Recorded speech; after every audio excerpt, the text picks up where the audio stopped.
업데이트되는 최종 선교사 파송은 100명이고, 그리고 이제 협력 선교사는 59명입니다. 그리고 토탈 159명인데 파송 선교사들 중에는 저희 교회에 사역하고 있었던 부사역자들, 부교역자들이 우리 교회 사역했던 사람들 중에서는 한 80% 정도가 선교지로 다 나갔습니다. 그리고 그 선교를 하게 됐던 그런 이유라기보다는 그 성경을 보면서 느끼고 했는 것이 예수님이 이 세상에 첫 번째로 선교사로 오셨거든요. 그리고 대한민국에 만약에 다른 미국이나 캐나다에서 선교사를 보내주지 않았더라면 우리가 어떻게 복음을 받아들일 수 있었을까? 결과적으로 그 선교라고 하는 것은 이것은 교회가 해도 되고 안 해도 되는 것이 아니라 하나님의 꿈이고 비전인 것이잖아요. 그 예수님께서 하시는 3대 사역이 뭐 가르치고 치유하고 그리고 전하는 것이거든요. 로컬 커뮤니티에도 당연히 우리가 복음을 전가하고 형제자매 이어도 할 거 없겠지만 아직까지 실제적으로 복음이 들어가지 않았는데 누가 가지 않으면 어떻게 전할 수가 있습니까? 우리가 복음을 받아들였듯이 이것은 당연히 받아들여야 될 그런 일이라 생각합니다. 그래서 우리 교회가 처음에 그 하나님께서 주의 종으로 부름받게 됐을 때 그때 이제 하나님께 기도하기를, 하나님, 뭐 목회하고 전혀 상관없이 살던 사람이었었는데 또 저는 평신도로 있는 게 좋았었는데 하나님께서 나보고 내 양을 치라 그러면서 음성을 들으신 목회의 길로 불러들이니까, 그렇다면 하나님, 내 교회가 시작된다면 교회 이름이 무엇입니까? 이럴 때에 성령께서 음성으로 들려주는 게 성광교회라고 했던 거예요. 그래서 성광교회가 어디 있을까 성경을 찾아보니까 다니엘서 12장 3절 말씀입니다. 많은 사람을 옳은대로 도로게 하는 자는 별과 같이 영원토록 비치리라. 이 많은 사람을 옳은대로 예수 믿게, 이 세상에 옳은 길은 예수밖에 없잖아요. 그러니까 하나님께서 우리 교회에 다니엘서 12장 3절의 말씀을 주셨구나. 그래서 교회 이름이 샤이닝 스타가 되는 거예요. 어떤 홀리가 아니고 샤이닝 스타.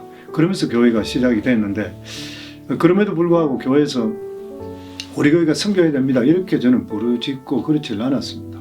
지금도 마찬가지고 우리 교회 이렇게 많이 선교사들을 실제적으로 파송하고 이래 했는데도 저는 강대상에 설교할 때 막 매주일마다 선교합시다 이렇게 한 적은 거의 없습니다.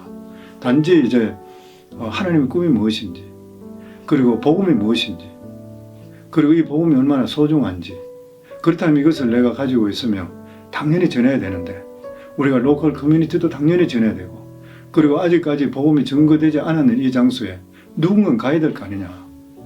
그러니까 이것은 우리가 당연히 해야 될 일이라고 생각이 된다. 그리고 또 뿐만 아니라 예수 믿는 크리스찬이 돈 벌어 마을 것이에요. 쌓아놓고 갈 일도 아니고, 정말 예수 믿는 사람이 죽을 때 재산을 남겨놓고 간다는 것은 그만큼 부끄러운 일이 없잖아요. 하나님 주신 것들, 하나님 주셨다고 입으로 고백한다면 당연히 하나님 뜻 가운데 사용이 되잖아요. 사람 살리는데 가장 귀한 데 투자해야 되는 일이에요. 그러니까 그런 일에 대해서 성도들에게 우리가 복음을 받은 것이 얼마나 귀한 일인데 이 복음을 어떻게 전할 것인가, 나에게 주시는 건강, 물질 이런 것들을 어떻게 하나님 뜻 가운데 사용할 것인가, 이거는 우리가 끊임없이 우리가 고민해야 되거든요. 만약 이걸 고민하지 않게 된다면 그냥 교회 와서 복을 받는다고만 포커스가 맞춰지게 되면 금송아지 신앙이 되는 거예요. 이런 일에 대해서 성도들에게 고민하고, 그리고 또 우리가 가진 이 복음이 얼마나 귀하다는 것, 이런 데 대해서만 이제 하나님 말씀을 나누고 이렇게 했는데, 그래 되니까 자연적으로 이것이 복음을 옆에 전거해야 되겠구나, 그리고 선교사들을 보내서 해야 되겠구나, 이러면서 됐어요. 그래서 어떤 분은 그래 이야기해요. 저보고 목사님 선교를 하기 위해서 얼마나 교회에서 선교를 강조합니까? 그러더라고요. 저는 그렇게 선교 강조한 적이 별로 없습니다. 그냥 복음을 전하는데 갈 수 있는 길에 대해서만 이야기를 해줬던 것 뿐이었습니다. 선교하면서 가장 힘들었던 이제 처음에부터 그렇게 이제 옛날에 제가 평신도로 있을 때 선교부장으로 있은 적이 있었습니다. 있으면서 선교사를 교회를 통해 한 사람을 파송한 적이 있었거든요. 그리고 이제 선교에 대한 예산들을 이제 여러 가지 액티비를 하면서 만들어 보는 그런 경험들이 나한테 이제 좀 하나님께서 아마 살게 만들어 주셨다 생각합니다. 그런데 교회가 시작하면서 우리 교회도 선교사를 직접적으로 파송했으면 좋겠다고 하는데 그 마음은 가지고 있었지만 우리 교회가 처음에 시작할 때에 14가정, 28명, 저희 부부하고 이제 30명이 그렇게 시작이 되었습니다. 시작이 됐는데 감히 어떻게 선교사를 나에 보낼 수 있어요. 그때만 하더라도. 근데 기도만 계속적으로 하고 이렇게 했었는데 정말 우리가 선교사들을 내보낼 수 있을까 이래 생각했는데 5년 될 때부터 선교사를 실제로 보내기 시작했어요. 우리 교회 EMPS가 나가게 되고 또 우리 교회에 있던 찬양 사역자가 또 선교사로 나가게 되고 청년 사역자들이 나가기 시작, 이런 식으로 나가기 시작을 하게 되면서 5년째부터 시작이 되는데 그러면서 내가 하나님께 기도하기를 하나님 10주년이 될 때 앞으로 5년 후가 될 때 80명이 되게 해주소서 그렇게 기도했어요.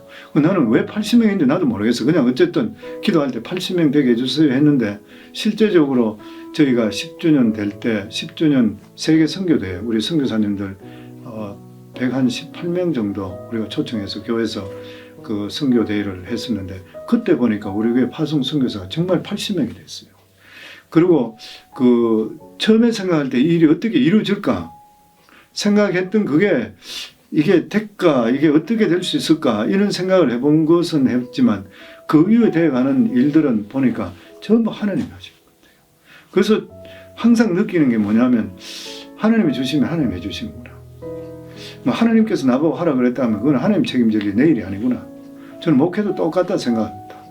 목회도 똑같은 것이고 뭐든지 간에 이게 하나님께 확실하면 내 디자이어가 아니고 하나님 뜻이라 그러면 확실하다 그러면 그냥 가만히 있더라도 하나님 해주시는 거라 이렇게 생각하고 있습니다. 그러니까 그것 때문에 선교 때문에 교회적으로 물질이 부족해서 아니면 선교사들이 문제가 생겨서 아니면 성도들이 거기에서 반발해서 뭐 이런 것은 경험한 적이 한 번도 없는 것 같아요. 저는 목회 지금까지 하면서 성도들이 교회적으로 뭐 이렇게 막 그런 일이든지 아니면 어떤 일이든지 이런 일이 일어나서 교회가 아픔이나 이런 일을 한 번도 겪지 않았던 게 하나님께서 이 일을 기뻐하시니까 해주셨구나 그렇게 지금까지 생각하고 있습니다. 좀 더 뭐 어떤 이런 어려움이 있었는데 저런 이런 이야기 좀 좋겠는데 뭐 제가 지금 20년 목회네 20년 동안 됐는데 특별히 그런 게 없었고 그리고 또 우리가 했다는 것보다 단기 선교든지 뭐 이런 거 저희들이 갈 때는 어떤 교회 행사할 때는 전 교인들이 릴레이 금식기도 들어갑니다. 왜냐하면 단기 선교나 이 선교하고 이런 것은 사탄이 제일 싫어하는 일이기 때문에 이 악한 것들이 문제를 일으키게 되면 그 선교 가서 어려움이 당하게 되면 교회적으로도 힘들고 선교도 이게 안 좋은 일이고 이러니까 그래서 성도님들이 같은 마음으로 우리 기도 선교해야 된다. 그러면서 이제 릴레이 금식기도 계속적으로 지금까지 들어가고 했는데 우리가 단기 선교팀 그리 많이 나가고 이렇게 했는데도 지금까지 뭐 전혀 문제된 일 한 번도 없었고 다 은혜 시간 다 됐었고 이러기 때문에 하나님이 하셨구나. 그것도 그렇게밖에 이야기할 수가 없는 것 같아요.